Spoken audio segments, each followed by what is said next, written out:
welcome to Shruthus Kitchen Dubai. Shruthikaoda summer vacationக்கு நாங்க போன country Sri Lanka. Sri Lanka ஃபுல்லாவே சூப்பரா சுத்தி பார்த்தோம். நல்லா ஜாலியா என்ஜாய் பண்ணிட்டு வந்தோம். தனியா நாங்க பிரைவேட் டூர்ஸ் அண்ட் டூர் கைடும் புக் பண்ணி போனோம். அவங்களோட டீடைல்ஸ் எல்லாமே கீழே இருக்கிற டிஸ்கிரிப்ஷன் பாக்ஸ்ல கொடுத்துருக்கேன். கிளிக் பண்ணி செக் பண்ணி பார்த்துக்கோங்க. உங்களோட பட்ஜெட் என்ன அப்படின்றத முன்னாடியே டிசைட் பண்ணிட்டு அவங்க கூட சேர்ந்து பேக்கேஜஸா ஃபிக்ஸ் பண்ணிக்கோங்க.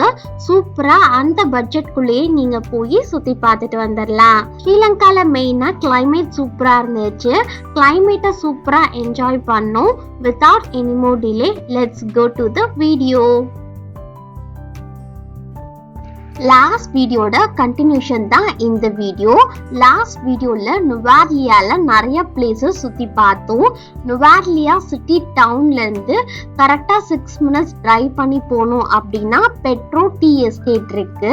அரௌண்ட் 2.2 kilometers தான். ரொம்ப சூப்பரா இருக்கும் டீ எஸ்டேட்டு.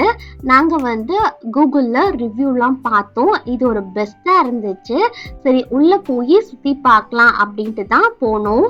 எல்லாருமே மார்னிங் கப் ஆஃப் டீயோட தான் எந்திரிக்கிறோம். இந்த டீயை எப்படி மேனுஃபேக்சர் பண்றாங்க அப்படின்னு இந்த மாதிரி டீ எஸ்டேட்குள்ள போய் பார்த்தா தான் நமக்கு தெரியும். ஸோ அதுக்காண்டி தான் நாங்கள் நுவாலியால இருக்கிற டீ எஸ்டேட்டுக்கு வந்திருக்கோம். இந்த பெட்ரோ டீ எஸ்டேட்டு ரொம்ப பெருசு. மார்னிங் 8:30 AM இருந்து ஈவினிங் 5 PM வரைக்கும் நம்ம உள்ள போய் சுத்தி பார்த்துட்டு வரலாம். உள்ள போறதுக்கு நம்ம என்ட்ரன்ஸ் டிக்கெட்டுக்கு பே பண்ணணும். பர் பர்சனுக்கு 1000 ஸ்ரீலங்கன் ருபீஸ் ஆகும். பே பண்ணி நம்ம உள்ள போனோம் அப்படின்னா சூப்பரா சுத்தி காமிக்கிறாங்க. நம்ம கூடயே கைடு மாதிரி ஃபுல் ப்ராசஸ் ஆஃப் டீயை எப்படி மேனுஃபேக்சர் பண்ணி அதுக்குன்னு தனியா கிரேடட் வச்சு பேக் பண்ணி எக்ஸ்போர்ட் பண்றாங்க வரைக்கும் இதுல சூப்பரா எக்ஸ்பிளைன் பண்றாங்க. டீ எஸ்டேட்டை சுத்தி பார்க்கறதுக்கு 500 ஸ்ரீலங்கன் ருபீஸ். டீயோட லீஃபை பிளக்கிங் பண்றதுக்கு 1000 ஸ்ரீலங்கன் ருபீஸ் ஆகும். ஃபேக்டரி விசிட் ரொம்ப சூப்பரா இருந்துச்சு. உள்ள போய் நாங்க சுத்தி பார்த்தோம். நிறைய விதமான டீ வெரைட்டிஸ்லாம் டிஸ்பிளேக்காக வச்சிருந்தாங்க. எப்படி ஃபில்டர் பண்ணி டீ எடுக்கிறாங்க அப்படின்னு தனி ப்ராசஸே இருந்துச்சு. பவுடர் பண்ண நிறைய விதமான ஸ்ட்ரக்சர்ல இருக்கிற டீ தூள்ஸ்லாம் இங்க இருந்துச்சு. ஒன்னொன்னும் எழுதியிருக்காங்க. ஸோ நம்ம பார்க்கறதுக்கு ரொம்ப ஈஸியா புரியுற மாதிரி இருந்துச்சு. நமக்கு ரொம்ப ஸ்பெஷலா டீயும் போட்டு கொடுத்தாங்க. நமக்கு பிளாக் டீ போட்டு கொடுத்தாங்க. ரொம்ப சூப்பரா இருந்துச்சு. சுகர் வேணும் அப்படின்னா நம்ம எக்ஸ்ட்ரா ஆட் பண்ணிக்கிற மாதிரி இருக்கு. ரொம்ப சூப்பரா இருந்துச்சு. டீ குடிச்சிட்டு அப்படியே நாங்க ரிலாக்ஸா டீ தோட்டத்துக்குள்ள போனோம். அங்க நிறைய விதமான டீயோட லீவ்ஸ் எல்லாம் பார்த்தோம். இது எல்லாத்தையும் தான் பிளக் பண்ணி டீயை மேனுஃபேக்சர் பண்றாங்க. இங்க நின்று நிறைய போட்டோஸ்லாம் நாங்க எடுத்துக்கிட்டோம். ரொம்ப சூப்பரா இருந்துச்சு. நம்மளே கூட பிளக் பண்ணலாம். பட் அதுக்கு நாங்க பே பண்ணல. ஃபேக்டரி விசிட்டுக்கு மட்டும் தான் பே பண்ணோம். ஸோ அதனால சும்மா பார்த்துட்டு மட்டும் வந்தோம். ஜென்ரலா டீ மேனுஃபேக்சரிங் ப்ராசஸ் அப்படின்னு ஒரு 5 ப்ராசஸஸ் இருக்கு. ஃபர்ஸ்ட் இந்த டீயோட லீவ்ஸ் எல்லாம் பிளக் பண்ணி எடுத்துக்குவாங்க.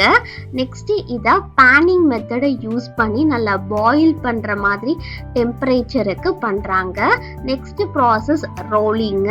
Next process mass breaking. Next அது எல்லாத்தையுமே நல்லா காய வச்சு பவுடர் பண்ணி கிரீன் டீயா நமக்கு சேல்ஸ் பண்றாங்க. டீலயே நிறைய விதமான டைப்ஸ் இருக்கு. டைவான்ஸ் டீல எக்ஸ்ட்ரா 2 ப்ராசஸ் இன்க்ளூட் பண்றாங்க. பிளக்கிங்க்கு அப்புறம் நம்ம சோலார் வித்தனிங் அப்படின்ட்டு சூரியனுடைய வெளிச்சத்திலேயே நம்ம நல்லா காய வச்சுட்டு அதை நம்ம இன்டோர் செட்டிங்ஸ்லயும் கொஞ்ச நாள் வச்சிருந்துட்டு பேனிங் மெத்தடை ஸ்டார்ட் பண்ணணும். பிளாக் டீயோட மேனுஃபேக்சரிங் கொஞ்சம் டிஃப்ரெண்டா இருந்துச்சு. ஃபர்ஸ்ட் பிளாக் டீக்கான லீவ்ஸை பிளக்கிங் பண்ணிட்டு அதை விண்டோர்ல வித்தடிங் பண்றாங்க. நல்லா காய வச்சுட்டு அதுக்கப்புறம் அதை ரோலிங் ப்ராசஸ் பண்ணி அதை மாஸ் பிரேக்கிங் பண்றாங்க. நெக்ஸ்ட் இதை வந்து ஃபெர்மெண்டேஷன் பண்றாங்க. ஃபெர்மெண்டேஷன் நல்லா ஆனதுக்கு அப்புறம் அதை ட்ரையிங் பண்ணி அதை கட்டிங் கொடுத்துட்டு அடுத்த சர்விங் மிஷின்ல கொடுத்துட்டு நல்லா சர்விங் பண்ணி பவுடரா எடுத்துக்கிறாங்க. நெக்ஸ்ட் வின் செலக்ஷன்ல கொடுத்துட்டு பவர்ல கரெக்டா அந்த பவுடர் ஆனதுக்கு அப்புறம் பேக்கிங் பண்றாங்க. ஸோ இந்த மாதிரி தான் நமக்கு பிளாக் டீ கிடைக்குது. ஒவ்வொரு ப்ராசஸும் சூப்பரா எக்ஸ்பிளைன் பண்ணாங்க. ரொம்ப சூப்பரா இருந்துச்சு. மெட்ரோ எஸ்டேட்டை பத்தி நிறைய டீட்டெயில்ஸ்லாம் இருந்துச்சு. 1875ல தான் இந்த எஸ்டேட்டை ஓபன் பண்ணியிருக்காங்க. இங்க மோர் தேன் 836,000 kgs per month ப்ரொடியூஸ் பண்ணிட்டு இருக்காங்க. இந்த எஸ்டேட் சூப்பரா இருந்துச்சு. நாங்க இங்க நின்று போட்டோஸ்லாம் எடுத்துட்டு அப்படியே நாங்க தங்கி இருக்கிற ரெசார்ட்டுக்கு கிளம்பிட்டோம். நாளைக்கு எந்த பிளேஸ் போறோம் அப்படின்றத அப்கமிங் வீடியோஸ்ல நான் உங்க கூட ஷேர் பண்றேன். அது வரைக்கும் டாடா பை பை சொல்லி signing off from Shruto's kitchen Dubai. இந்த வீடியோ உங்களுக்கு பிடிச்சிருந்துச்சு அப்படின்னா லைக், ஷேர் அண்ட் சப்ஸ்கிரைப் பண்ணிக்கோங்க. பாய் guys, ish you all.